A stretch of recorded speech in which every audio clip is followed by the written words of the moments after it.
Roda a vinheta.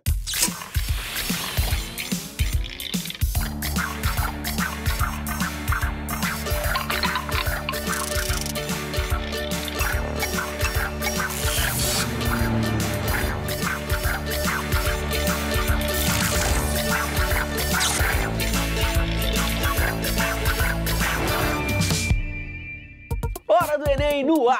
E hoje o programa tá especial. Continuamos mostrando as opções de universidades e carreiras para te ajudar a fazer essa escolha tão importante. Quem sabe você não se inspira? Para começar, artes. Existem 4 tipos de curso: bacharelado, bacharelado interdisciplinar, licenciatura e licenciatura interdisciplinar, com duração média de 4 anos. E é uma área cujo mercado de trabalho vai desde o que há de mais tradicional até as inovações mais high-tech. E quem explica como é o dia a dia do curso é a professora Cássia Monteiro. Professora, seja bem-vinda. Tudo bem? Tudo bem. Bom, professora, a gente sabe que o perfil de formação de artes depende muito da faculdade. Como isso influencia na escolha? É muito importante a gente pensar que são vários cursos, por isso várias faculdades de artes, né? Tem dança, tem cinema, tem artes visuais mais ligada à pintura, escultura. Às vezes é muito difícil o aluno se localizar diante desse leque de opções. Mas é claro que depende das aptidões que ele já vê antes do processo. Então isso é importante, assim, ele já inclinado para algum olhar. Eu gosto de desenhar logo, gosto de assistir cinemas e logo vou fazer cinema, enfim, eu acho que tem que ver diante dessa necessidade dele de desvendar e encontrar esses cursos. Precisa ser artista para fazer faculdade de arte? Claro que não, né? Essa mística de que todo mundo que vai fazer faculdade de arte são pessoas que têm o dom, que são pessoas altamente qualificadas, isso é realmente uma mística. E é uma mística que está sendo discutida até, inclusive, em relação ao teste de habilidade específica, que é obrigatório em uma série de faculdades, e alguns cursos têm até questionado se é realmente a necessidade de você ter todo um conhecimento anterior para entrar. E como é a rotina do curso? Tem também a mística de que a pessoa que faz artes não trabalha, né? E isso é realmente uma mística, porque, como qualquer profissão, depende muito de todo um desenvolvimento, toda uma pesquisa do sujeito que está ali enfrentando aqueles trabalhos. Então, assim, tem muito estudo teórico, tem muito estudo prático, efetivamente. Então, se o cara vai trabalhar com um processo de confecção de uma escultura, ele vai buscar todos os materiais referentes a essa execução dessa escultura. Então, isso, de certa forma, é um processo de investigação árduo, né? Existem ateliês gigantescos que são processos de desenvolvimento de linguagem, enfim. Então, isso varia muito de curso para curso, mas ciente de que é muito trabalho. E o curso exige projeto de conclusão? Exige. Em alguns casos, é a apresentação de um portfólio. Tem também a apresentação de uma monografia e tem desenvolvimento de projetos. Que no meu caso, que é na UFRJ, na área de cenografia, o aluno é obrigado a fazer um projeto de cenografia, né? Vamos imaginar que vamos fazer um estúdio como esse, e ele tem que apresentar esse projeto, como ele desenvolveu esse projeto, pensando em todos os problemas que ele vai ter que enfrentar. E o estágio também é necessário? Olha, a maior parte dos cursos não exige estágio, exceto os de licenciatura, que são mais vinculados a essa parte pedagógica. Os alunos acham que não tem estágio na área, quando, na verdade, existem muitos cursos, como existem vários cursos, existem muitos estágios possíveis, tanto dentro de museus ou no processo da curadoria, ou em outros ambientes, assim, como dentro das escolas, no caso da licenciatura, dentro de festividades populares, como o barracão de escola de samba, e isso incorpora, inclusive, alunos de escultura, não necessariamente do campo da cenografia ou do figurino. E também tem uma outra questão que são os ateliês. Muitas vezes, esses ateliês funcionam como uma espécie de estágio. Então, ele não fica aleatório do mercado de trabalho. O mercado de arte é muito segmentado. Como estão as oportunidades para os artistas? Essa problemática de mercado de trabalho é sempre uma questão para quem escolhe fazer artes, né? As pessoas acham que entrou para fazer artes, elas vão morrer de fome, não vão trabalhar nunca e, enfim, vão ser pessoas que estão fora do mundo, né? Quando isso, na verdade, é uma certa ilusão. Se a gente for pensar a indústria do entretenimento, né? Tipo, a produção de shows, a produção de casamentos, isso já incorpora uma série de profissionais da área de artes para fazer, né? Então, essa discussão de mercado de arte é muito específica, porque ela pode ser muito contraditória também. Determina porque o cara não vai ganhar dinheiro, quando, na verdade, é um lugar que você produz o seu próprio mercado. Você produz as suas condições de trabalho, você cria novas perspectivas, né? Então, isso eu acho que é uma situação muito importante, assim, de ser pontuado, porque existe incorporação dentro de museus, existe incorporação dentro da área de restauro, existem vários lugares que você pode trabalhar. Só que como não são disciplinas ou lugares tradicionais no imaginário de todos os pais de alunos ou de pessoas, mas acham que o cara vai morrer de fome. Momento ping-pong, pode ser? Uhum. Então, vou lá. É um curso fácil de achar? Sim. Há curso de artes em todo lugar do Brasil. Pode não ter a especialidade que você quer, mas que, na verdade, existe artes em todo o Brasil, isso com certeza. Onde eu encontro informações? Principalmente nos sites especializados das universidades. E qual é o conselho de mestre? Eu acho que em tempos difíceis como os que a gente vive, lidar com sensibilidade, lidar com a questão do lazer, a questão de produção de questionamento de mundo, é uma decisão de muita coragem. Então, acho que fazer artes não é só uma necessidade por uma questão de viés de mercado de trabalho. Eu acho que ela é uma questão fundamental de formação do sujeito. E as tecnologias de ponta interferem diretamente na arte? Sempre, sim. Isso é histórico, é óbvio, né? Toda vez que tem uma nova tecnologia, isso é rapidamente incorporado pelo artista. Então, hoje, óbvio, se tem TV, se tem vídeo transmissão, é óbvio que vai ter videoarte, vai ter vídeo instalação, vai ter esse desenvolvimento dentro dessa linha. Enfim, diversos campos, claro que não é só o vídeo. Mas é muito importante a gente pensar que também a arte, ela sugere esse caminho reverso, né? Ela tem uma frase muito bonita do Einstein, né? Que a imaginação é mais importante do que o conhecimento.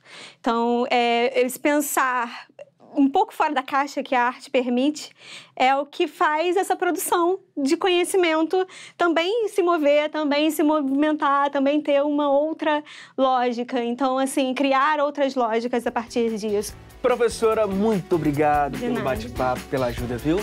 De nada, também. Essa eu vou mandar pros pais. Você pensa que videogame é só brincadeira? Então saiba que essa é uma indústria que já fatura mais que o cinema. Só no Brasil, cresceu em torno de 15% nos últimos 5 anos. Para se tornar um profissional da área, existem pelo menos 2 tipos de curso: o bacharelado de design de games e o tecnológico de jogos digitais. E para trocar uma ideia com a gente sobre essa área, convidamos o coordenador da graduação em jogos digitais do IFRJ, Gabriel Fernandes. Chega mais!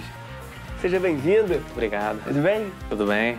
Bom, no último bloco a gente estava falando de artes. Essas áreas conversam, não conversam? Com certeza, né? Qualquer pessoa que já tenha jogado qualquer jogo, né, repara que a arte é um elemento muito importante dentro do jogo em si. Quem desenha os personagens, os cenários, né, e as cenas entre as fases, né, do jogo já deve ter visto muita arte dentro do jogo. E conversa com outras áreas também? Quando você fala de jogos digitais, a gente não está falando só de arte, a gente está falando de arte, computação e até um pouquinho de gestão, né, para poder administrar a sua empresa e tudo, né, a produção do jogo, o projeto. Então tem um pouco de administração também. Muita gente não pensa nessa posicionamento da produção de jogos, mas é um elemento fundamental para você conseguir produzir um jogo, né? Todo jogo começa com um documento que a gente chama do documento de game design, que é onde você planeja toda a sua ideia e todo o seu projeto. Mas na base da computação está a matemática. Com certeza, né? Você encontra disciplinas como cálculo, física aplicada a jogos digitais e até, dependendo do curso, pode aprofundar um pouco mais dentro das ciências da matemática. Alguma dica para quem quer trabalhar com games, mas não é muito fã de matemática? Bom, a matemática, por mais que você possa se aprofundar nela para desenvolver jogos, né, a parte dela que é realmente importante para você começar a fazer não é o grosso que a gente está acostumado a ver na engenharia ou em outros cursos, né, de exatas. Como eu disse antes, você tem artes, gestão e a parte mais técnica da computação. Então, com certeza, assim, você não precisa ter medo da parte da matemática. E como é a grade básica do curso de jogos digitais? Hoje em dia você tem alguns cursos no Brasil, né, e existem variantes sobre como esse curso, a grade do curso deveria ser. Então, hoje você vai encontrar com certeza dentro dessa grade, mas distribuído de formas diferentes, disciplinas de artes 2D, como animação, desenho, artes de personagens. Você vai encontrar artes 3D, você vai encontrar modelagem de personagens em 3D, a construção de cenários, level design, que seria o desenho das fases. Você vai encontrar disciplinas de cultura e educação para você analisar o mercado, descobrir os nichos, aonde você tem que desenvolver. Você vai encontrar algumas, dependendo do curso, disciplinas de gestão, ajudando você a montar sua startup, conseguir investimentos coletivos, né, em sites. E você vai encontrar matérias de cálculo, matérias de matemática, física para jogos, programação 2D, programação 3D. E aí realmente depende do foco do curso. Você vai encontrar uns cursos que pesam um pouco mais na arte, outros que pesam mais na computação.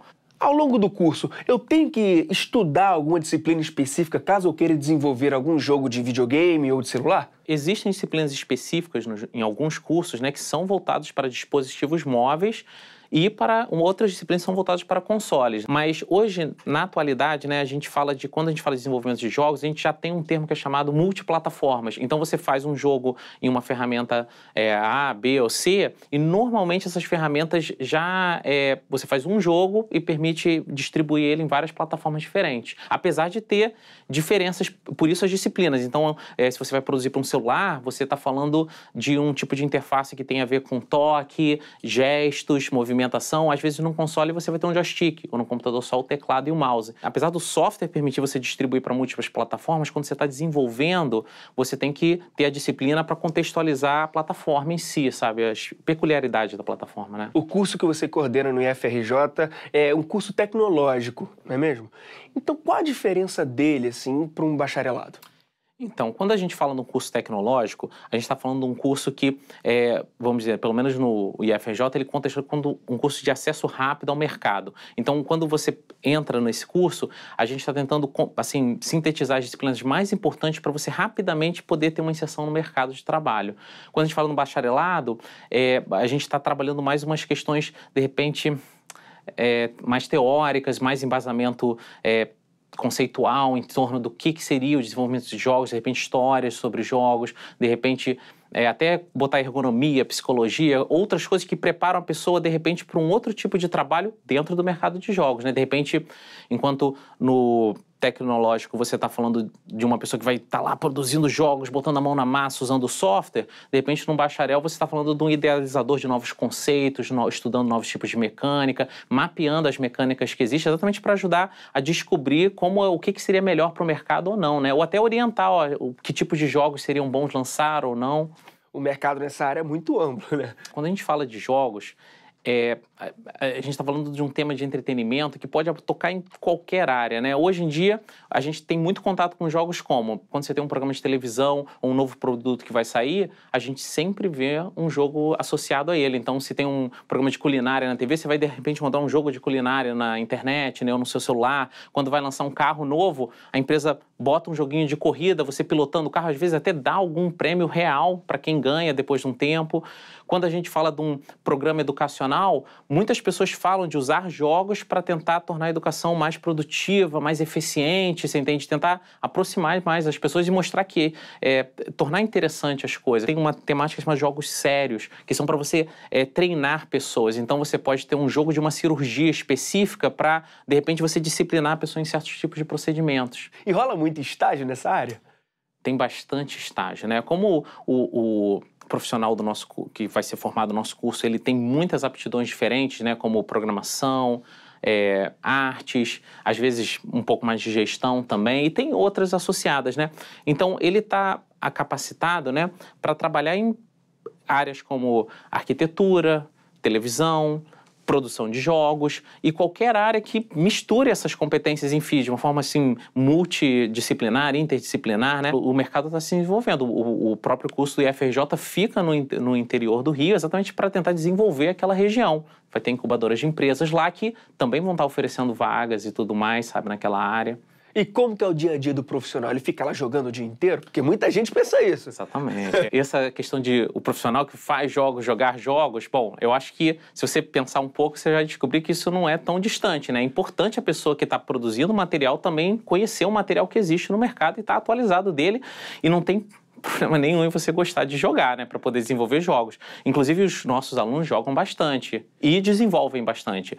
Mas para você produzir um jogo é um trabalho bem sério e bem focado. Então, a rotina de trabalho do desenvolvedor de jogos é extremamente rígida e, às vezes, ele trabalha até mais do que outras profissões. Então, bora fazer um ping-pong, beleza?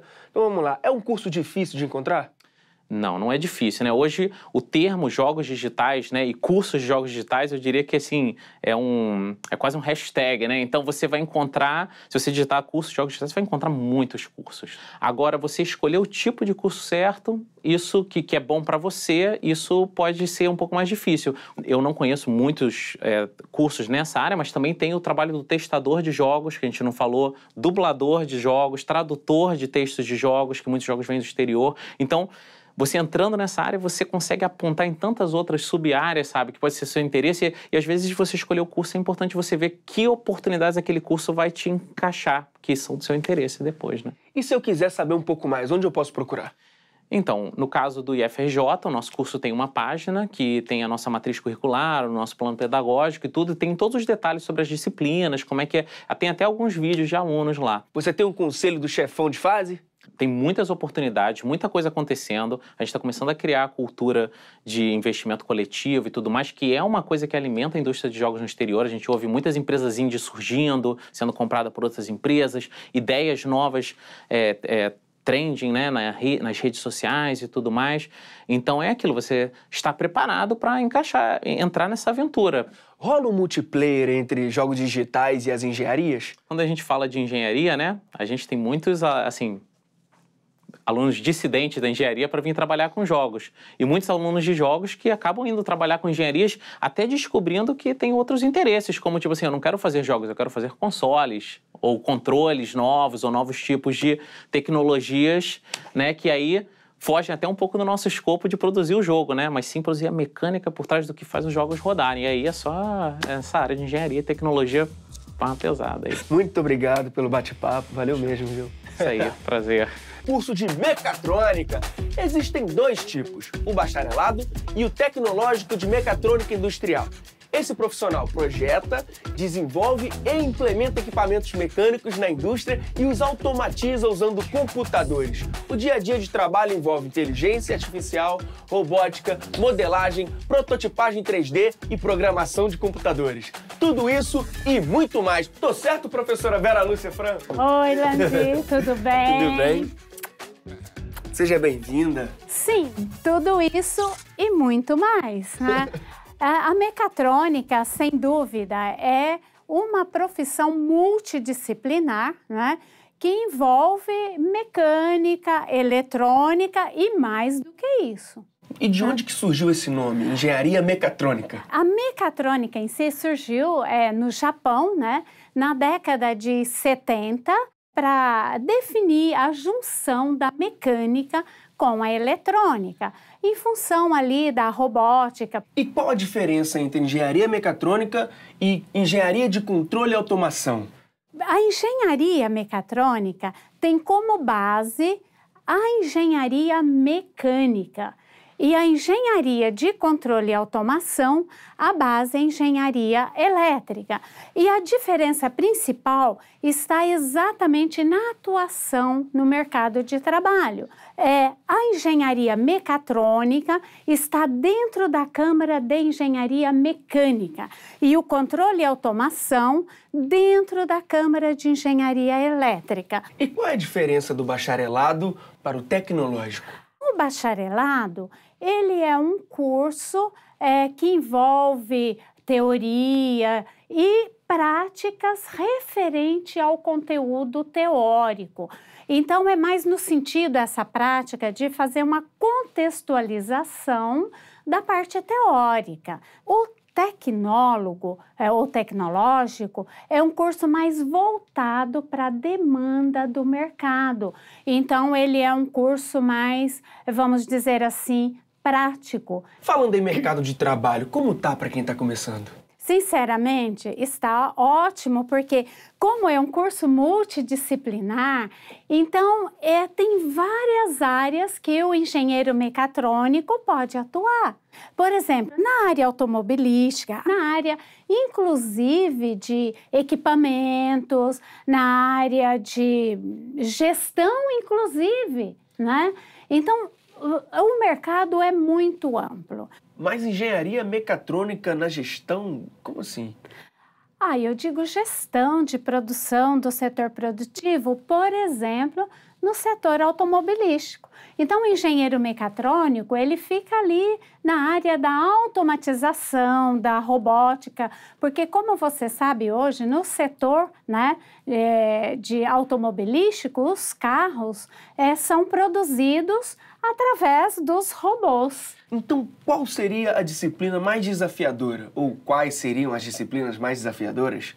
Todas são desafiadoras, mas existe ali a robótica, né, que atrai muito os estudantes que fazem opção pelo curso de engenharia mecatrônica. E em quanto tempo eu me formo em engenharia mecatrônica? Olha, pelo currículo do MEC, um curso de engenharia mecatrônica tem que ter no mínimo 3.600 horas. O curso de engenharia mecatrônica da Universidade Federal de Uberlândia é 4.170, 5 anos, mínimo. Então vamos para um ping-pong? Ok, Bora? vamos lá. É um curso fácil de se encontrar no Brasil? Você encontra o curso de mecatrônica facilmente, porém tem que se tomar o cuidado de procurar uma instituição que tenha, que ofereça muitas atividades extracurriculares, como na Universidade Federal de Uberlândia. E se eu quiser mais informações, onde eu consigo? No site www.mecanica.ufo.br/engenharia mecatrônica. Qual seria o conselho de mestre? Você gosta de física? Você gosta de matemática? É criativo? Gosta de desafios? Então, faça engenharia mecatrônica na Universidade Federal de Uberlândia. Tem algum outro conselho, professora? Observem muito bem quando escolher o curso de engenharia mecatrônica, porque no país existem vários cursos de controle e automação que se denominam mecatrônica, mas é apenas um apelido. Então, olhem na titulação oferecida pela instituição. Então, se estiver lá engenheiro ou engenheira mecatrônico ou mecatrônica, esse é o curso de engenharia mecatrônica. Ou está lá, curso de engenharia mecatrônica e a titulação engenheiro ou engenheira de controle e automação, não é o curso de mecatrônica. Vem cá, se depois de formado eu quiser fazer uma pós na área de humanas, por exemplo, é possível? Eu não vejo problema nenhum. Por exemplo, eu teve recentemente um estudante que desenvolveu um projeto de fim de curso automatizando uma guitarra. Então, aí, no caso, ele poderia tocar uma guitarra e a outra com o pedal, ele poderia tocar outra guitarra também. E, por exemplo, com artes plásticas? Tem estudantes do curso de engenharia mecatrônica desenvolvendo impressora 3D, seria mais ou menos nesse sentido. E como está a presença das mulheres no curso? Ainda muito tímida no meu ponto de vista, por volta de 13%. Muito obrigado pela presença. Estamos à disposição. Muito obrigado mesmo, viu? Ok, obrigada. E aí? Ainda está em dúvida sobre qual profissão escolher? Dá uma olhada no nosso site, tem várias entrevistas de profissionais comentando em que se formaram, que escolhas precisaram fazer. É bem bacana. Horadoenem.mec.gov.br. E até o próximo programa.